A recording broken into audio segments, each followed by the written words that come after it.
1 Timóteo, capítulo de número 3, versículo de número 14.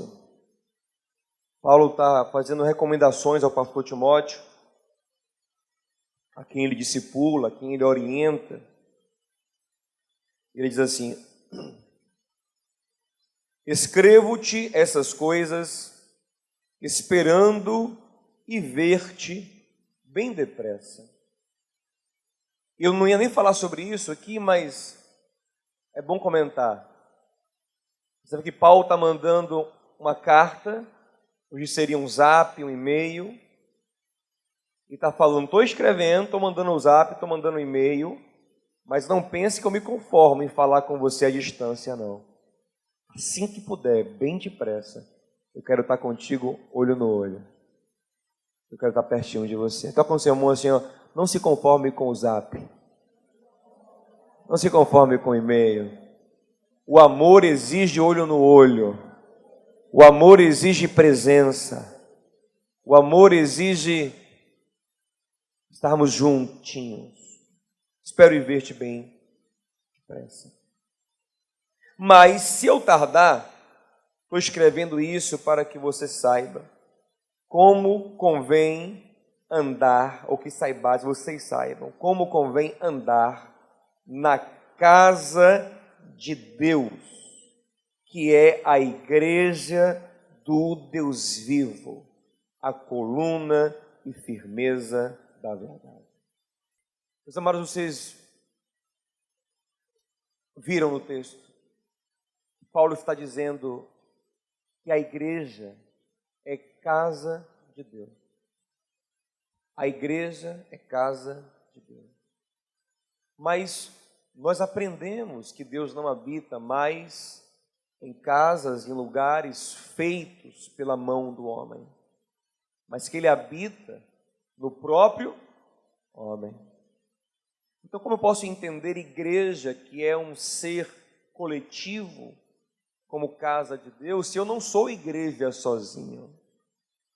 Eu não sou eclésia sozinho. Nós somos igreja juntos. O indivíduo não é uma igreja. Então, se a igreja é uma coletividade e a coletividade é casa de Deus, nós entendemos que nós somos casa de Deus como tabernáculos do Espírito Santo, e isso se dá individualmente também, mas nós somos casas de Deus como um corpo, como um conjunto, onde Jesus vem morar conosco, quando Ele encontra uma comunidade que crê nele, uma família que crê nele. Ele disse em Mateus 18, 20, que estaria no meio de nós, onde 2 ou 3, basta ter 2 ou 3, ali no meu nome, crendo em mim, em volta de mim, e eu vou ficar ali no meio dele.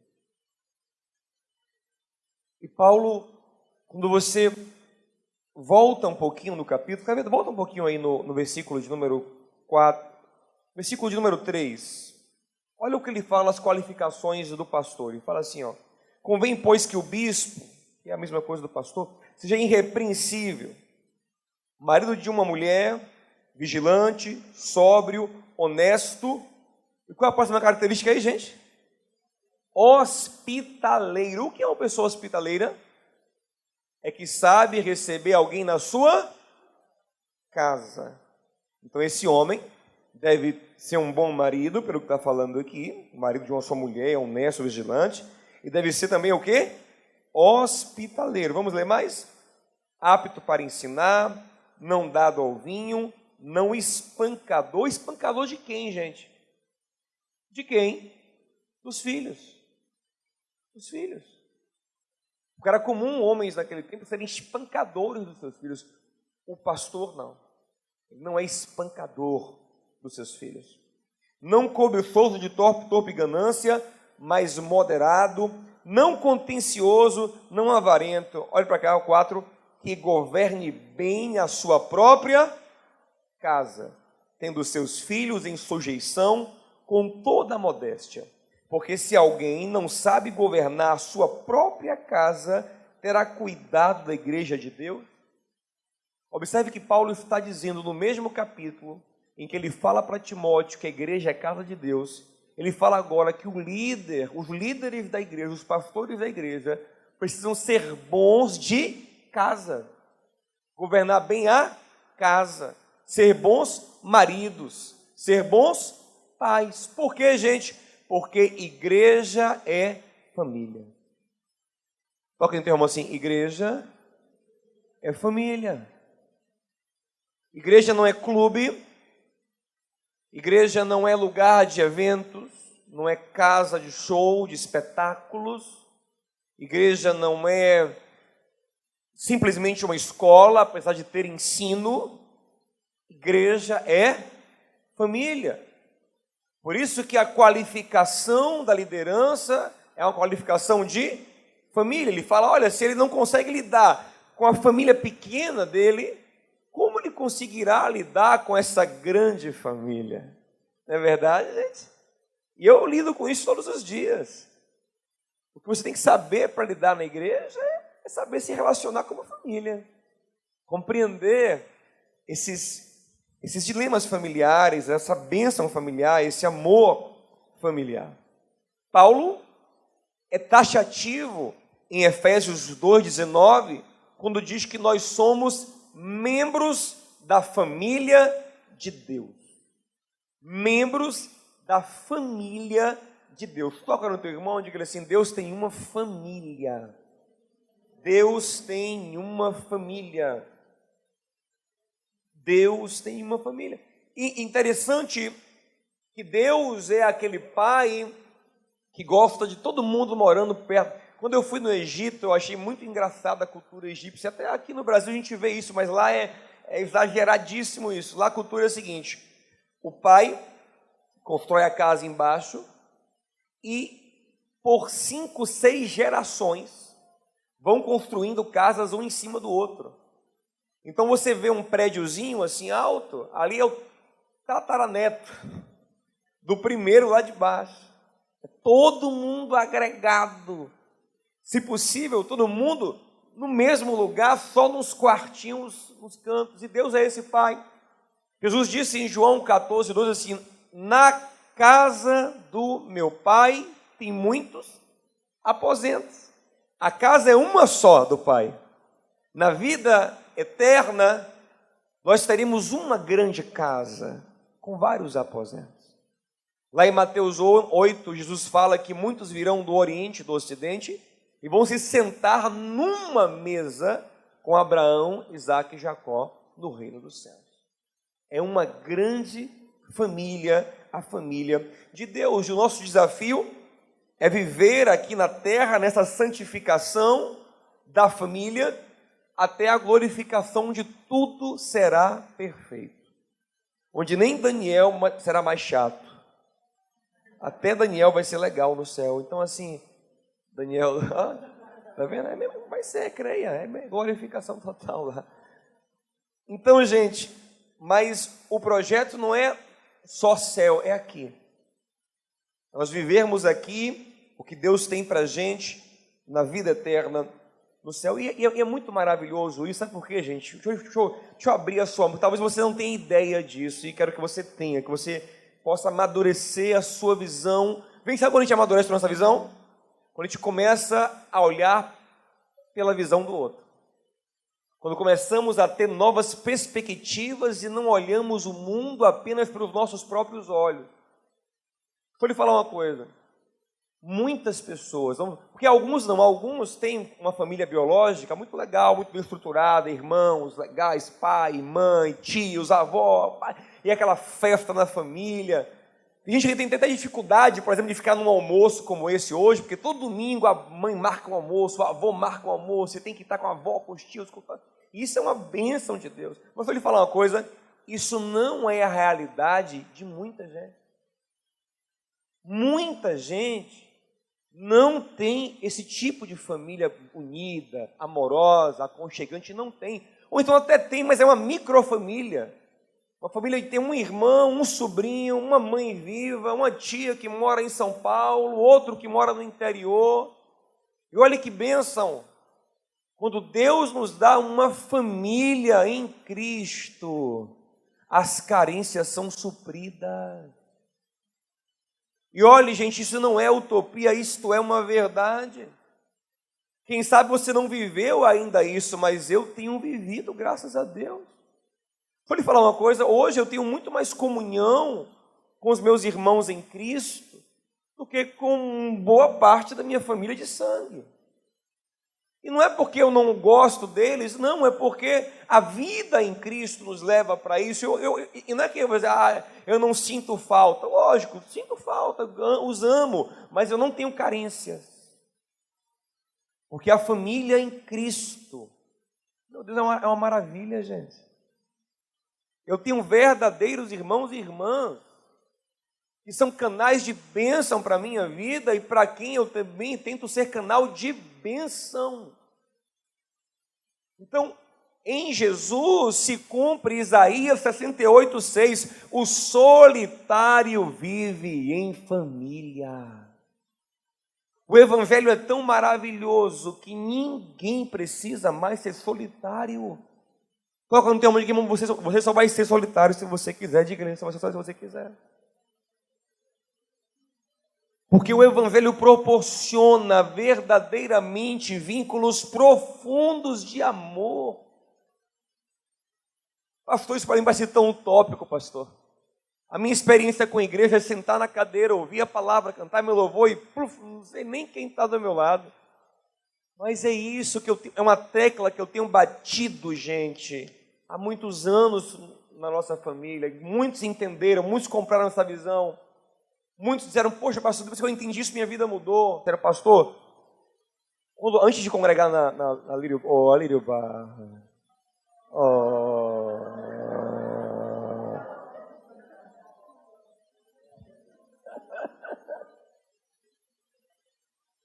antes de congregar nessa família,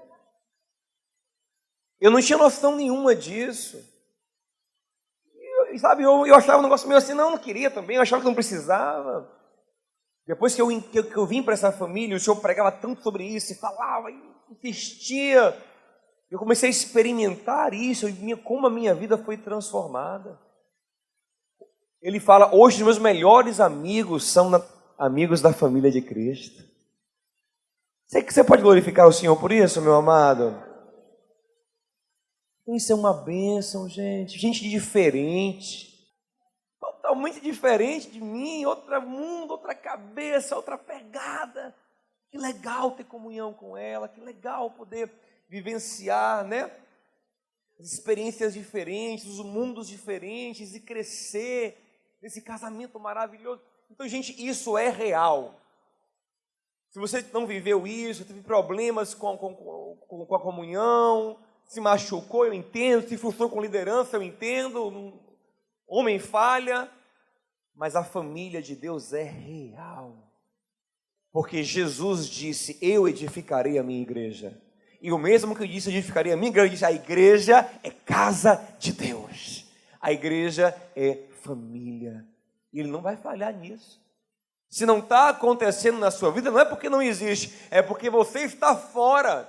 Porque a igreja ser família é promessa de Jesus e passarão céus e terra, mas as palavras dele não vão passar. Então toca no teu irmão, hoje é dia de tocar no irmão. E diga a ele, irmão, não fica de fora mais. Vem ser família em nome de Jesus, você vai ver que bênção que você não vai viver na sua... Gente, quanta gente aqui... Quantas bênçãos acontecem. Eu vou falar mais sobre as bênçãos daqui a pouco, senão eu não vou falar aqui. Então tem muita gente que tem dificuldade com a família biológica. Alguns têm até por causa do Evangelho. Alguns vivem em Lucas 12, quando o Senhor fala assim, quando a partir de agora, casas se dividirão, por causa do Evangelho. Ele fala, olha, você não pode amar mais pai, mãe, irmão, do que a mim. Você não é digno de mim, porque o que eu vou lhe oferecer, o que eu estou dando por você, seu pai não dá, sua mãe não dá. Então eu devo ser agora a principal pessoa da sua vida, diz Jesus. E a minha família é a sua família. E ele fez isso com a própria família dele. Quando a família dele não estava encaixada, quando os irmãos dele não criam nele ainda, o que ele disse? Minha mãe e meus irmãos, apontou para os discípulos, são esses daqui. Então você tem que entender isso profundamente. Lógico que o ideal é que a sua família de sangue esteja dentro da família de Deus. Mas se ela não tiver, e se ela dificultar o evangelho na sua vida, você tem que entender que às vezes, gente, o laço é fragilizado por uma causa maior. Porque a família de Deus é eterna. Minha mãe eu amo, mas será minha mãe enquanto eu estiver aqui. Meu pai será meu pai enquanto eu estiver aqui. Mas se eles estiverem comigo em Cristo, seremos irmãos para sempre. Você entende isso, gente? É um chamado, é uma mentalidade para a qual nós temos que despertar, amadurecer e viver. E é uma bênção muito grande quando entendemos, compreendemos com profundidade o conceito de família de Deus. Agora, quando a gente entende isso, passamos a entender que o irmão também é uma prioridade na nossa vida. E Paulo diz em Gálatas 6,10, façamos bem para todo mundo, mas prioritariamente aos da casa, ele fala, os domésticos da fé. Qual que é o nome de irmão? Diga assim, irmão. O irmão tem de ser uma prioridade na sua vida. Mas pastor, peraí, nós temos milhões de evangélicos só no Brasil. Então eu vou sair priorizando todo evangélico que eu ver? Não é isso, gente. Nós não temos tempo aqui de amadurecer o conceito de irmandade, de próximo, mas Deus vai colocando na sua vida os irmãos. Aqueles para quem você tem que abrir o coração e viver em família. E tem que sentir que você é família deles também. Não é verdade? É assim que a gente vive. Por exemplo, eu estou aqui olhando para João, que hoje além de amigo, é sócio, mas também é meu irmão. Eu tenho uma casa em Santo Antônio de Jesus. Né, João? Eu tenho meu quartinho lá. Quando ele vai botar alguém, ele me liga, pastor, posso botar alguém no seu quartinho? Se ele não bagunçar, você pode botar. É bagunceiro, senão não bote no meu quarto. Então eu tenho uma casa. Né? E o Senhor falou, quem falou, Senhor? Quem perder pai, mãe, casa, campos por amor de mim, o que vai acontecer com a pessoa? Vai ganhar 100 vezes mais. Opa, ô maravilha. Onde é que dá essa oferta, pastor? Não é isso que ele está falando. Ele está falando o seguinte, quando você perde família, casa, coisas por causa do evangelho, na igreja, na irmandade, você tem 100 vezes mais. Eu tenho casa em Santo Antônio, eu tenho casa em um monte de lugar, eu tenho um lugar para... Por quê? Porque eu estou nesse desafio de viver família. Não é verdade? Quantos jovens aqui não almoçaram esses dias na casa da família Martins, lá na Marquês de Caravela? Hein, gente? Não é legal aquilo ali? Tem uma casa... Cadê a família Martins já representada aqui? Cadê os meninos? Estão ali, ó. Vamos aplaudir o Senhor para essa família, gente maravilhosa. Esses meninos. Que teve de gente dormindo lá, almoçando lá, por causa... Isso é maravilhoso. Jesus faz isso, amém, gente? Cristo faz isso. Cristo faz isso. Então, e outra coisa, ó, não é penar, pastor, mas é penoso, eu vou ter que me relacionar com quem eu não... Cá entre nós, você tem essa afinidade toda com seus irmãos biológicos? Tem. Não desabafe agora, não. Mas nem sempre tem, gente. Tem gente que não tem nada a ver com o seu irmão biológico. Tem nada. O cara é do norte, outro é do sul, outra cabeça, outro mundo, outra visão. Não tem nada a ver. Mas não é seu irmão? Você não se esforça para estar junto e para amar. Não é verdade? É a mesma coisa. Mas eu vou lhe dar uma boa notícia, viu? O evangelho, quando vivido na sua essência, tende a fazer todos nós termos afinidades uns com os outros. Por quê? Porque o mesmo Espírito que está em mim está em Fernandinho. É o mesmo Espírito. E esse mesmo Espírito vai transformando todos nós numa mesma imagem. Aí Paulo diz que nós vamos ter um mesmo amor, o mesmo sentimento, o mesmo tipo de pensamento. Por quê? Porque o mesmo trabalhar está acontecendo em mim e em você. Uns, o trabalhar é de uma forma, outros é de outra, mas com o mesmo fim. O que Paulo diz em Romanos 8, 28? Todas as coisas cooperam para o bem daqueles que amam, daqueles que foram chamados segundo o seu propósito. Qual é o propósito? O próximo versículo. Aqueles que de antemão conheceu, também predestinou para que sejam iguais a Jesus, para que ele seja o primogênito de muitos irmãos. Então, tudo na nossa vida coopera para que nós sejamos parecidos com Jesus e uma grande família. Esse é o grande propósito de Deus para a gente. Ser cada vez mais parecidos uns com os outros, não em estilo, cada um tem seu estilo, não é verdade? O estilo de Ed é ser barrigudo, ele que quer ser barrigudo? Cadê? Olha, que está falando de você, né? Então, cada um tem seu estilo e seu jeito, mas em essência, em coração, né, Ed? Ed do jeito dele, eu do meu jeito. Eu lembro que Ed, quando chegou na igreja, meio brabo ainda, invocado, né? Não sei o que, Ed, vamos, tá. Eu já passei por isso, Ed. Eu também era assim como você, vamos. Hoje Ed é muito mais amoroso, muito mais leve, muito mais tranquilo. Por que isso? Porque o Espírito que trabalha em Ed, né, Ed? Eu falo porque eu sei que eu posso falar, Ed não tem problema com isso. O Espírito que trabalha em Ed, Helena? O Espírito que trabalha... É mesmo, pastor, ele era chato. Mas tá melhor, dona. Tá melhor. Hoje almoce com ele para a senhora ver, dona. Tá muito melhor, dona Helena, viu? Tá muito melhor, melhorou muito esses anos. Então, o que acontece? O Espírito que trabalha em Ed é o mesmo que trabalha em mim, em Daniel. Que é o quê? Que frutifica o quê? Amor, alegria, paz, longanimidade, benignidade. Tá entendendo, gente? Toca o seu irmão assim, ó. Diga assim, ó. Vamos ficar tudo parecido, irmão. Vamos ficar tudo parecido. Entendeu? Vamos ficar tudo parecido com Jesus.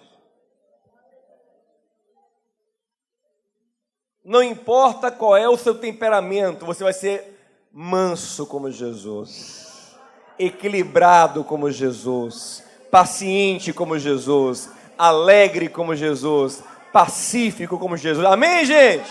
Amoroso como Jesus. Então a tendência é que nós cada vez mais nos afinemos uns com os outros. E não é pesado, vai ficando gostoso, vai ficando uma delícia andar com os irmãos em Cristo. E aí nesse processo, pesado vai ser andar com quem não tem Jesus. Olha aí, né? Ela está sentindo, né? Ela está sentindo. Pesado vai ser andar com quem não tem Jesus. Aí que você vai ver o julgo desigual, o choque, a coisa não descer, travar. Por quê? Porque o Espírito que está ali é outro. Mas o Espírito que está em nós é o mesmo Espírito. Você pode aplaudir ao Senhor por isso, porque Ele é maravilhoso.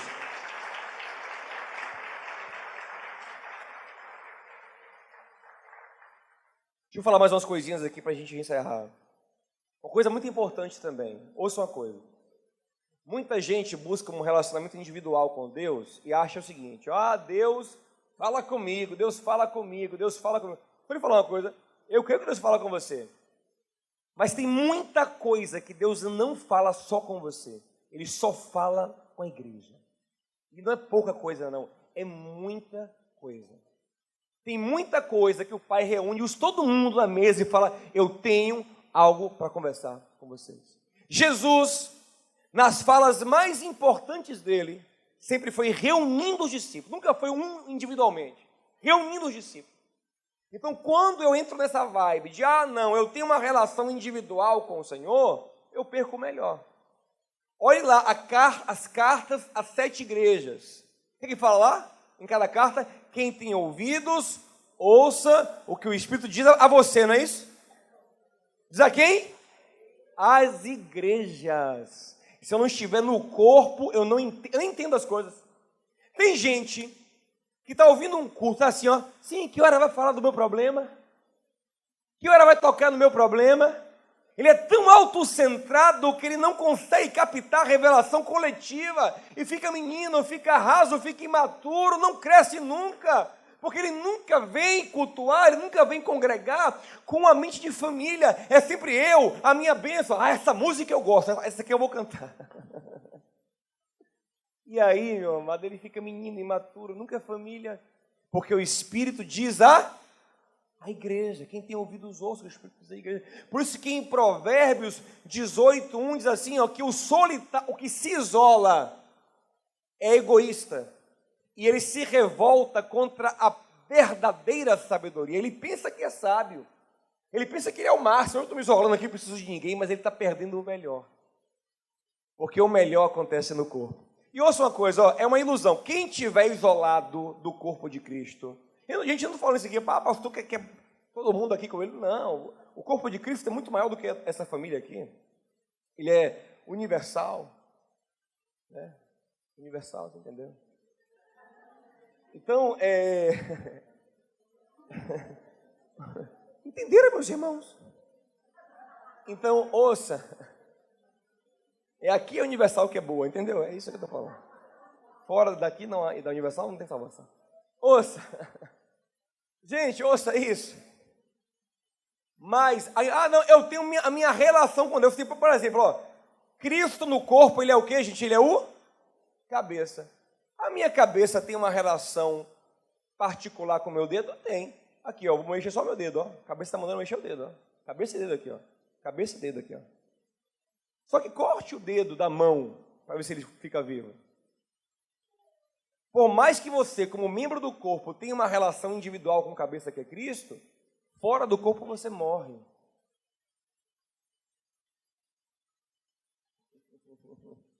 Você entendeu? Não existe eu e Jesus sem a família de Deus. Toca no teu irmão pela 100ª vez. Diga a ele, sem o corpo você morre. Não tem como, meu irmão, não tem para onde ir. Você entende isso? Então, deixa eu lhe falar uma coisa, gente, ó, aqui eu vou falar uma coisinha importante. E o pai, gente, ó, deixa eu lhe falar.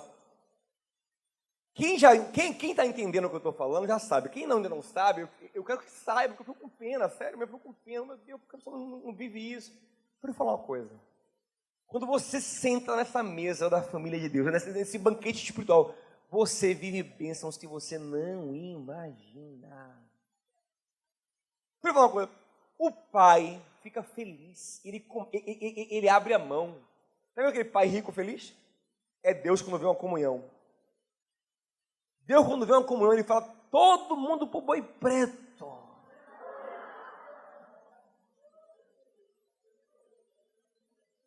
É Deus. Salmo 133. Quão bom e agradável é que os irmãos sentem um do lado do outro, não é isso? Não. Vivam em comunhão, convivam. Bom e agradável não só para os irmãos, mas para quem vai entrar na história agora, porque ali, nesse lugar da comunhão, o Senhor ordena a bênção. Vai, bênção, vai lá. E a vida para sempre. Você pode glorificar o Senhor por isso, meu amado. É uma maravilha, gente. É bênção demais. É bom demais. Paulo, quando fala em Filipenses sobre unidade, sobre amor, ele fala em Filipenses 2:2 assim, ó, completem a minha alegria, tendo o mesmo sentimento, o mesmo pensamento, o mesmo amor. Por quê? Porque o coração de Paulo é pastoral, e um coração pastoral maduro é um coração paterno. Ele está de longe, mas assim, ó, eu vou ficar muito feliz se vocês daí estiverem unidos. E eu vou dizer uma coisa a vocês, uma das coisas que mais me deixa feliz como pastor é ver vocês unidos, amigos. Acho que a minha vontade como pastor, todo mundo em volta de mim aqui. Não. Quando vocês estão na casa um dos outros, saindo um com o outro, ajudando, cooperando, abrindo portas uns para os outros, amando uns aos outros, eu fico realizado com isso. Então, uma crise que eu tinha com o espaço da Barra era esse. Por quê? Porque era um espaço que tinha o culto, Acabava o culto, a gente estava ali fora, na gradezinha ali, ou na rua sendo quase atropelado. Aqueles carros... Então não tinha lugar de conviver, isso me deixava, meu Deus, o povo tem que sentar, tem que conviver, tem que conversar, tem que almoçar junto, tem que, sabe, as crianças... Graças ao Senhor por esse espaço para a gente ter convivência, para a gente ter comunhão, para a gente ter mais do que culto, amém, gente? A igreja é muito mais do que culto, amém? Muito mais do que culto nessa casa, é comunhão, é convivência. Então quando vocês começam a conviver, eu fico com meu coração transbordando de alegria, eu fico feliz. Imagina o Pai que ama vocês com um amor maravilhoso. Daqui a pouco a gente vai ceiar. E vocês sabem que quem come e bebe a ceia indignamente, come e bebe juízo para si, em vez de comer vida, come morte. Sabem disso, né? Aí você, quando era igual eu, adolescente, chegava no dia da Santa Ceia e ficava, meu Deus, qual foi o pecado que eu cometi essa semana? Oh meu Deus, não deixa, meu Deus, meu Senhor, aquele pensamento, oh Jesus. Aí você ficava com medo de comer a ceia. Se o Senhor estiver em pecado aqui, eu vou comer morte, eu vou comer juízo. E não é que a gente deva comer a ceia de qualquer jeito, não, a gente deve comer a ceia honrando o grande sacrifício que foi feito por nós. Porém, se você lê ali em 1 Coríntios 11, quando Paulo fala sobre comer indignamente, ele é muito claro, ele fala assim, gente, sabe qual é o problema de vocês aí em Coríntios? É que vocês vão comer a ceia, um chega mais cedo, come tudo, não espera pelo outro, vai embora antes. Vocês estão se juntando para comer. Comida não é o objetivo. O objetivo é comungar. Aí ele fala no versículo 33, ele fala assim, se alguém tem fome, enche a barriga em casa, para não ficar nessa ansiedade na igreja, para que vocês não se juntem para condenação. Ou seja, se eu me juntar só por mim, matar minha fome, matar meu desejo, para buscar o que eu quero, eu estou me juntando para condenação. Olha que coisa forte, gente. Se eu venho tire a ceia, bote palavra, bote motivação, bote unção, qualquer coisa. Se eu venho para a igreja pensando apenas no meu vazio, eu crio um clima tão egoísta que o nosso ajuntamento, em vez de ser bênção, Paulo fala, é um ajuntamento para condenação. O pai fica triste. Já viu aquela festa de família, aquele Natal, que ninguém fala com ninguém, a família toda obrigada, e que a matriarca, o patriarca fica triste? Mas você sabe de uma, eu não quero nem fazer Natal esse ano. Está um clima tão ruim na família, que eu não quero nem fazer Natal. Quem já viu isso? Quem já viu isso? Eu já vi isso várias vezes acontecer com várias famílias. Então é a mesma coisa que Deus sente. Se vocês não tiverem um sentimento de família, eu nem quero esse culto de vocês, eu nem quero esse ajuntamento. É um ajuntamento para morte. Aí Paulo fala, aí vocês comem a ceia indignamente, sem discernir o corpo. O que é o corpo? A igreja. Aí, gente, não é discernir o pão, não. O discernir aqui o corpo, meu Deus, é o corpo de... Não é isso não. É discernir a igreja. Quem come sem discernir que faz parte da família de Deus, come e bebe juízo para si. Porque quando nós comemos o pão, declaramos uma ligação não só com Jesus, mas com todo o corpo de Cristo. Toque você uma direção. Se você comer aquele pãozinho daqui a pouco, você está ligado a mim, viu? Então, pense bem se você vai comer o pãozinho ou não. Porque se você comer, você está ligado a mim. Se ligue aí, viu? E vou falar uma coisa para você, para a gente encerrar mesmo agora. Ouça isso, ó. Muita gente, pastor, eu fico constrangido porque eu me sinto inútil. E se tem uma coisa que realmente afasta pessoas de uma família, da família, tanto família biológica como de Deus, é se sentir inútil. Mas isso é uma grande ilusão. Todo mundo é útil. Lá em 1 Pedro 4,10, Pedro fala assim, ó, cada um. Se é cada um, é cada um. Ninguém está de fora. Cada um. Sirva ao outro. Administre com fidelidade para o outro o dom como recebeu. Como despenseiros, como gestores da multiforme graça de Deus, ou seja, das múltiplas formas de Deus revelar sua bondade e seu amor. Deus tem muitas formas de abençoar as pessoas, e no mínimo, uma das formas está nas suas mãos. No mínimo uma. Eu já me senti inútil muitas vezes. Mas será que eu tenho que ajudar, o que agregar, o que mais? Você enche o seu coração de amor, você percebe que você é muito útil, irmão. Quando Paulo fala sobre dons, ele fala, olha, busquem os dons, mas vou mostrar a vocês o caminho que pavimenta os dons. O caminho para o dom é esse aqui, ó, o amor. Amém, que os dons vão fluir na vida de vocês. Dom não é para me exaltar, dom, habilidade, talento, recurso, não é para eu me engrandecer, é para eu servir. Faça um caminho, faça uma estrada de amor, que os carros dos dons vão fluir na sua vida. Vai ter dom fluindo na sua vida. Você crê nisso, meu amado? Diga ao seu irmão, você é muito útil na família, meu irmão. Tem lugar demais para você. Tem, sabe, muita utilidade para você no corpo de Cristo. Diversas formas. E eu quero encerrar dizendo a você o seguinte, irmãos, ó. Eu não estou aqui hoje fazendo propaganda, você precisa notarem bastante. Eu não quero também fazer propaganda do meu não fazer propaganda também, para não ficar também uma falsa humildade. Mas eu não sou um pastor muito propagandista de igreja. Eu não sou. Se vocês notarem, eu boto minhas coisas na internet que eu gosto, que eu acho legal, pregação e tal. Mas vocês nunca me viram nesses 9 anos, quase 9 anos, indo para 9 anos em abril. Nunca me viram um vídeo. Até para convidar alguém para a igreja, eu tenho vergonha, eu não convido. Eu falo assim, venha, eu fico assim, né? Venha para a igreja, essa igreja. Nunca. Não faço. Vocês nunca viram um vídeo meu, chamo na internet, venham para a nossa igreja é boa, aqui estamos fazendo. Não. Volto, divulgo o banco, enfim. Vocês me conhecem. Então assim, a nossa intenção aqui, nós vamos fazer o que vai bombar para te crescer. Eu sei que vai crescer, porque nós vamos viver o que Deus quer que a gente viva, e o Pai já falou que vai dar o crescimento. Amém, gente?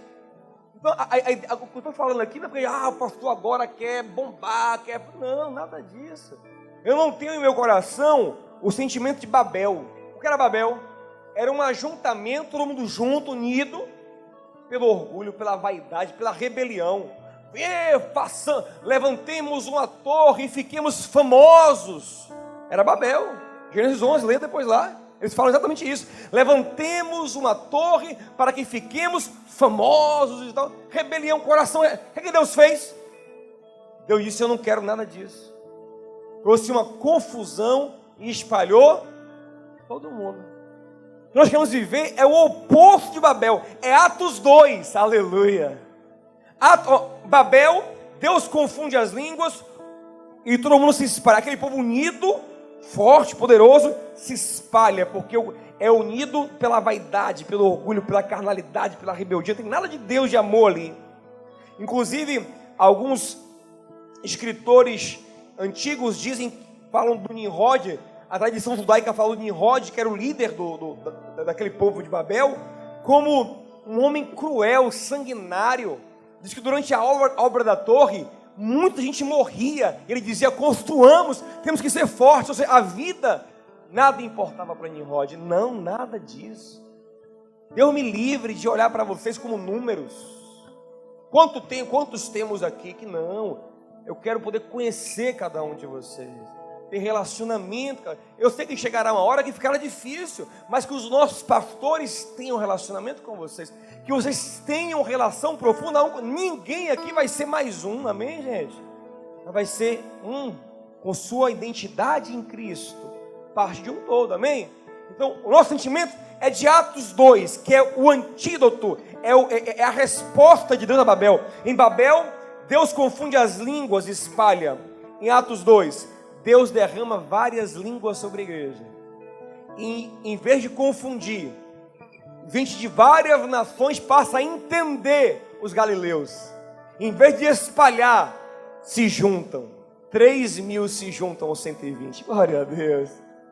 Se você ler lá, fala assim, ó, e todos viviam com amor no coração, partindo pão de casa em casa, com humildade, com sinceridade, com singeleza, perseverando na oração, na doutrina, no partir do pão, na comunhão. E termina assim o capítulo, Atos 2, ó. E o Senhor, todos os dias, ia acrescentando os que iam sendo salvos. Se nós vivemos Atos 2, o Pai dá o crescimento, amém, gente? Porque Ele vai pegar as pessoas, vai colocar aqui para a gente receber, amém? E para a gente cuidar. Diga ao seu irmão assim, ó, é para trabalhar, é onde? É para trabalhar, para cuidar das pessoas, para ajudar, para auxiliar, viu? Eu estou contando com você, Deus está contando com você, para a gente receber que Ele vai mandar. Você crê nisso? Não é só missão dos pastores, dos líderes, mas de todos nós, corpo de Cristo. Amém. É bom saber que há lugar aqui. A graça nos chamou para a mesa do Senhor.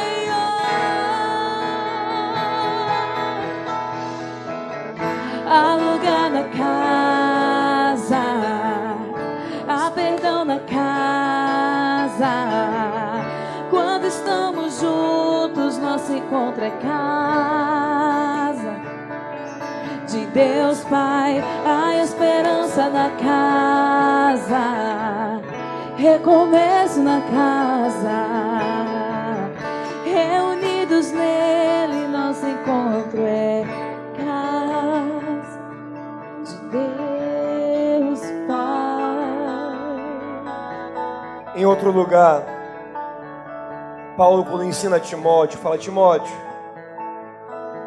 quem for mais novo do que você, trate como filho. Quem for mais velho, trate como se fosse seu pai e sua mãe. Quem tiver sua faixa etária, trate como irmão. Ou seja, família. É minha oração hoje que você receba esse sentimento no seu coração. Que cada senhora, cada senhor da família de Cristo que você veja nele sua avó, seu avô, seu pai, sua mãe, e você os ame. E você que tem mais idade, ao ver essa meninada nova, às vezes tão carente de direção, de abraço, de apoio, você pense: é um filho meu que o pai está me dando, é uma filha, eu vou adotar, eu vou amar, eu vou orar. E você, quando vê aquela irmã sozinha, você fala: olha, é uma irmã minha. Quem sabe ela não representa a minha irmã que mora lá no Rio de Janeiro. Quem sabe esse irmão não representa o meu irmão Daniel, que mora lá nos Estados Unidos. Quantas vezes eu estou com alguém, eu lembro de dar meu irmão, eu digo: meu Deus, levanta alguém para amar meu irmão lá, para abraçar meu irmão lá, Senhor, para conversar com meu irmão lá. Enquanto você faz isso, Senhor, eu faço com o irmão de outro aqui, Pai. Eu abraço o irmão de outro aqui. É esse sentimento que a gente tem que carregar. Você olha para um senhor e fala: podia ser meu avô, meu pai, eu vou amá-lo. Ele é meu parente em Jesus. Amém, gente?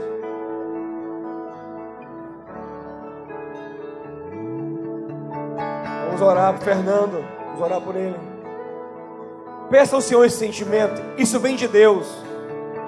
Pastor, eu não sinto nada disso, sinceramente eu não sinto nada. Pastor, vou ser sincero, eu estou tão frio que nem família biológica eu estou amando mais. Irmãos, a Bíblia diz que o pecado é que esfriaria o coração, e que nos últimos dias até o afeto natural seria perdido.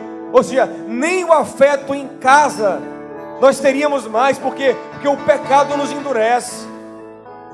Então o que você tem que fazer? Fala: Senhor, me lava do meu pecado, da minha frieza, da minha indiferença, do meu orgulho, do meu egocentrismo, Senhor. Eu estou frio, é um sinal de que o pecado está habitando em mim, não teu espírito me enchendo.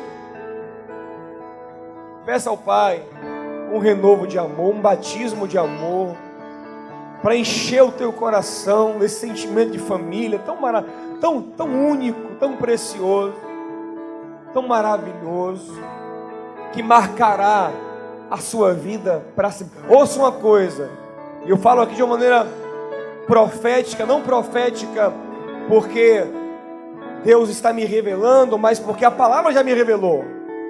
E eu sei que vai acontecer isso. Se você entrar de fato, de cabeça, no Espírito de Cristo, que é de família de Deus, você vai viver alguns dos melhores relacionamentos da sua vida. Você vai fazer na igreja algumas das melhores amizades da história da sua vida. Pessoas que vão ser fundamentais na sua história. E algumas das bênçãos que você menos imagina vão vir através deles. Mas você tem que comprar isso. Você tem que entender isso. E que o Espírito nos revele isso. Pai querido, Pai amado, estamos aqui, Senhor, como um corpo unido. Essas mãos unidas simbolizam nosso desejo de unidade. E eu te peço, Pai, em nome de Jesus Cristo, não nos deixa à margem da família. Oh, Pai, nos traz para dentro de casa. Nós não queremos ser o filho pródigo fora, perdendo tempo, nem o mais velho emburrado em casa, mas sem comunhão. Nos amadurece, nos lava, nos enche com teu amor, nos dá a visão de Cristo, Senhor, a visão do Senhor, a visão de corpo, a visão de família. Queremos estar numa mesa com o nosso Pai e os nossos irmãos. Queremos desfrutar da bênção de ter família. Pai, que ninguém fique solitário, mas que através dessa igreja, desse corpo, se cumpra Salmo 68:6. Deus faz o solitário habitar em família. Deus faz o solitário viver em família. Oh Pai, como o Senhor tem me dado muitas casas, muitos carros, muitos campos, muitas mesas, Pai. Dá a cada irmão, Senhor. Multiplica as casas, multiplica, Senhor, tudo. Porque na comunhão nós temos muito. Nós somos ricos. Porque o nosso Pai nos abençoa e nos provê de tudo. Tudo que nós precisamos, Deus vai mandar para o corpo. Deus vai, ouça isso que também é profético.